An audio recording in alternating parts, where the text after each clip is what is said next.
মুর্শিদাবাদের মানুষ, বাংলাতে কত, উড়িষ্যা, এই ঝাড়গ্রাম, বিহার, ইউপি, কত মানুষ এখানে কর্মসূত্রে আছে, কোনো কারো তো অসুবিধা হয় না। আমরা বাঙালিরা, বাংলার মানুষ, কেউ তো তাদের বিরোধিতা করা হয় না। বিহার, ইউপি, কত মানুষ এখানে কর্মসূত্রে আছে, কোনো কারো তো অসুবিধা হয় না। আমরা বাঙালিরা, বাংলার মানুষ, কেউ তো তাদের বিরোধিতা করা হয় না।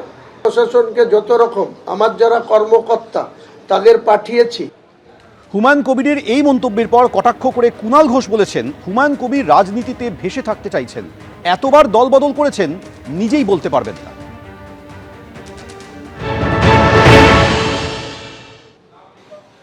উনি এখন যে কোনো মূল্যে একটু ভেসে থাকতে চাইছেন, কেন আমি এর মধ্যে ঢুকতে যাব।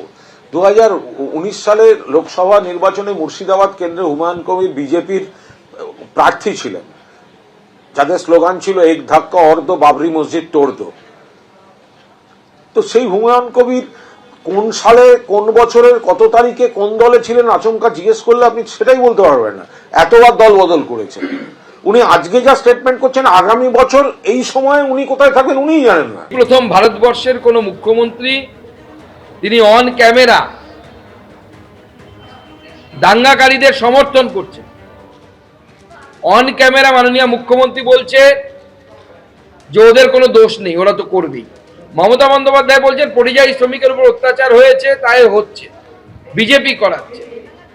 আমি এখান থেকে প্রশ্ন করতে চাই, মমতা বন্দ্যোপাধ্যায়ের কি মাথাটা খারাপ হয়ে গেছে, নাকি মিথ্যে কথা বলতে বলতে এমন অভ্যেস হয়ে গেছে যে কোনো অবস্থাতেই তিনি মিথ্যে ছাড়া সত্যি কথা বলতে পারেন না?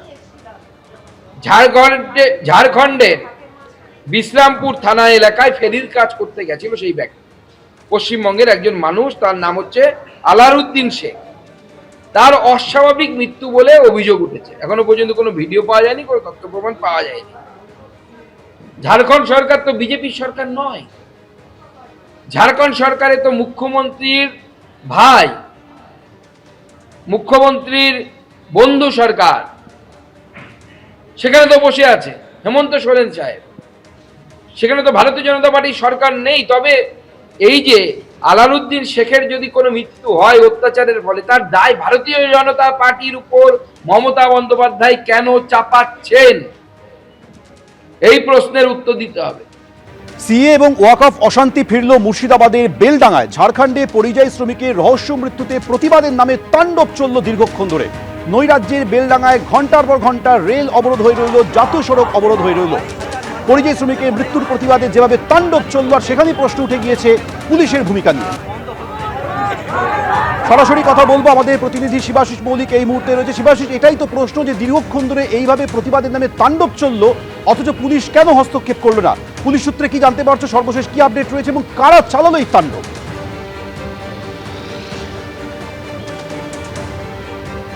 একদমই তাই সোমেন, এই প্রশ্নটাই সকলের সামনে উঠে আসছে যে কারা চালালো এই তাণ্ডব।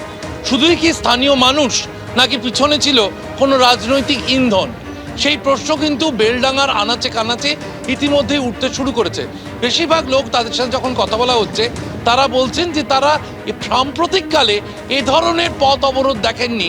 প্রায় 3 থেকে 4 কিলোমিটার পথ অবরোধ হয়ে রইল এবং ছোট গাড়ি, বড় গাড়ি, কোনো গাড়ি সেখান থেকে যেতে পারল না এবং 5.5 ঘন্টার বেশি সময় সেখানে পথ অবরোধ চলল। জেলা পুলিশ প্রশাসন তাদের বেশ কয়েকজন সেখানে উপস্থিত থাকলেন, তারা আলোচনা চালালেন, কিন্তু 5.5 ঘন্টার বেশি একটা জাতীয় সড়ক, আমরা এই মুহূর্তে যেখানে দাঁড়িয়ে রয়েছি 12 নম্বর জাতীয় সড়ক, এবং এই জাতীয় সড়ক কিন্তু বিশেষভাবে তাৎপর্যপূর্ণ, কারণ দক্ষিণবঙ্গ থেকে উত্তরবঙ্গ যাওয়ার জন্য বিশেষ গুরুত্বপূর্ণ এই পথ, এই 12 নম্বর জাতীয় সড়ক। যে 12 নম্বর জাতীয় সড়ক অবরোধ করে রাখা হলো ঘন্টার পর ঘন্টা, এবং সংবাদ সংগ্রহের ক্ষেত্রে বিভিন্ন সময় কিন্তু বিভিন্ন সময় ছবি তুলতে দেওয়া হচ্ছে না, কথা বলতে দেওয়া হচ্ছে না। সেই যে সারাদিনের যে তাণ্ডবের ছবিটা আমরা এই বেলডাঙ্গায় ফুটে উঠেছে, সেই ছবি কিন্তু বিকেলেও বিভিন্ন জায়গায় দেখা গেল যে বাধা দেওয়া হচ্ছে।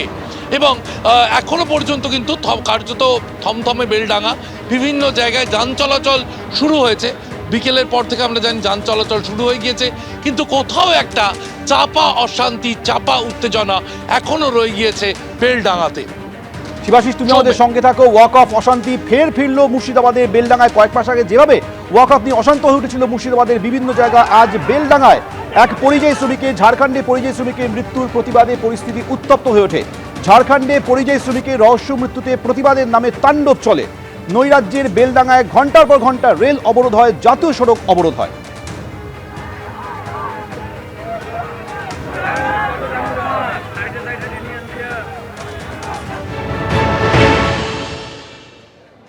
মহেশপুরের সেই জাতীয় সড়কে দাঁড়িয়ে রয়েছি। দুই দিকের লেন কিন্তু বন্ধ, এবং তোমাকে দেখানোর চেষ্টা করব যে দুই দিকের লেনে প্রচুর মানুষজন তারা অবরোধ করে আছেন এবং দীর্ঘ যানজট রয়েছে দুদিকেই। একেবারে কলকাতাগামী এবং বহরমপুরগামী দুদিকের রাস্তা কিন্তু অবরোধ হয়ে রয়েছে এবং যানজট রয়েছে এই জায়গাটায়। এবং স্থানীয় মানুষজন যারা অবরোধ করেছেন তারা একটাই দাবি করছেন যে এই যে ঘটনা ঘটেছে সেই ঘটনার উপযুক্ত শাস্তি, যারা এই ঘটনা ঘটিয়েছেন তাদের দৃষ্টান্তমূলক শাস্তি এবং যে ক্ষতিগ্রস্ত পরিবারের যে ক্ষতিপূরণের ব্যবস্থা, এইটা নিশ্চিত করতে হবে। একের পর এক মুর্শিদাবাদ জেলার পরিযায়ী শ্রমিক বিভিন্ন রাজ্যে গিয়ে, ভিন রাজ্যে গিয়ে আক্রান্ত হচ্ছেন। এর একটা হ্যস্ত করতে হবে এবং অবরোধকারীদের একটাই বক্তব্য যে যেভাবে পরিযায়ী শ্রমিকদের, মুর্শিদাবাদ থেকে বাইরে যাওয়া যে পরিযায়ী শ্রমিকদের উপর আক্রমণ করা হচ্ছে তার একবারে সুনির্দিষ্ট কোনো একটা ব্যবস্থা করতে হবে। এইভাবে একের পর এক পরিযায়ী শ্রমিক এবং তার পরিবারের ওপর আক্রান্ত হওয়ার ঘটনা আর মেনে নেওয়া যায় না বলে তাদের এই দাবি, এবং তারা চাইছেন যে একেবারে এই যে ঘটনাটা ঘটেছে ঝাড়খণ্ডে তার দৃষ্টান্তমূলক শাস্তির তারা দাবি করেছেন।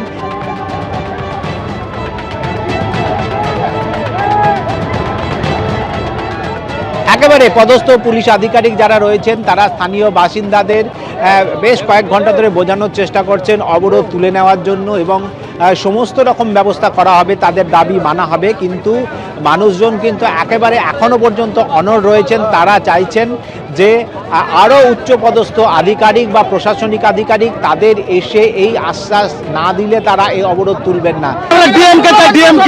ডিএম ছাড়া আমরা অবরোধ দিবে না, এখানে বললে মারছে। আমরা কি দেশের নাগরিক না? আমাদের রক্ত মাংস নাই, আমাদের স্বাধীনতা নাই। স্বাধীন দেশে আমরা এখানে ডিএম কে চাই, মুখ্যমন্ত্রীকে চাই। শুরু হয়েছে, এখনো ডিএম ছেড়ে আসেনি, এসপি কুমার শানিরাজ আসেনি, ওসি কেউ আসেনি, কোন মন্ত্রী আসেনি, কোন নেতা আসেনি। এরকম দীর্ঘ ঘটনা আগামী উড়িষ্যায় হলো। আমাদের জুয়েল রানা ও মারা গেল, কিছুদিন আগে ঝাড়খণ্ডে মারা গেল, আজ সেই সেম ঘটনা মারা গেল। এখনো কোনো প্রশ্ন নাই।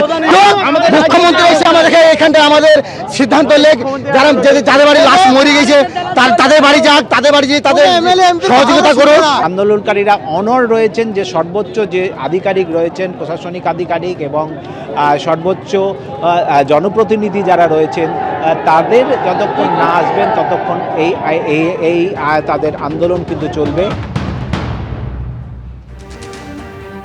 বেলডাঙায় এই তাণ্ডব বিজেপিকে নিশানা করেছেন মুখ্যমন্ত্রী মমতা বন্দ্যোপাধ্যায়। তিনি বলছেন রাজনৈতিক স্বার্থ চরিতার্থ করার জন্য উস্কানি দেওয়া হচ্ছে, বিজেপি দাঙ্গা লাগানোর চেষ্টা করছে। বেলডাঙায় কাদের প্ররোচনায় এই ঘটনা ঘটেছে সবাই জানে। কি বললেন মুখ্যমন্ত্রী শোনাবো।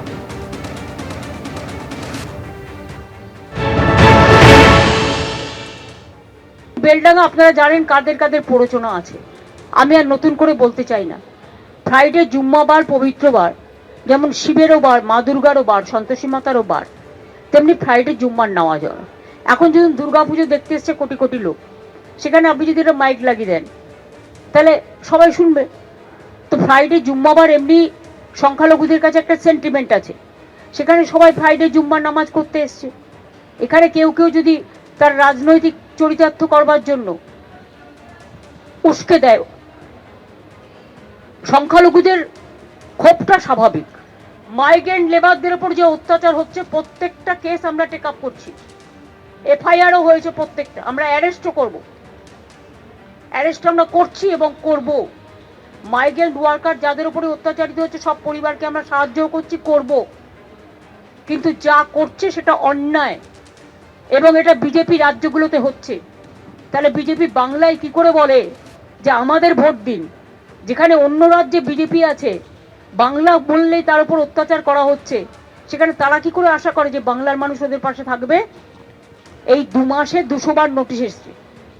বিএলওরা প্রেসারে পাগল হয়ে যাচ্ছে। ইতিমধ্যে 100 জনের মতো লোক মারা গেছে। এটা আপনাদের বুঝতে হবে কি সাংঘাতিক সিচুয়েশন। এরা ইচ্ছা করে বাংলায় দাঙ্গা লাগানোর চেষ্টা করছে। বিজেপির প্ল্যান এটা। নিজেরা ভোটে পারবে না তাই ভোট পাকাচ্ছে, করছে লুট, বলছে ঝুট।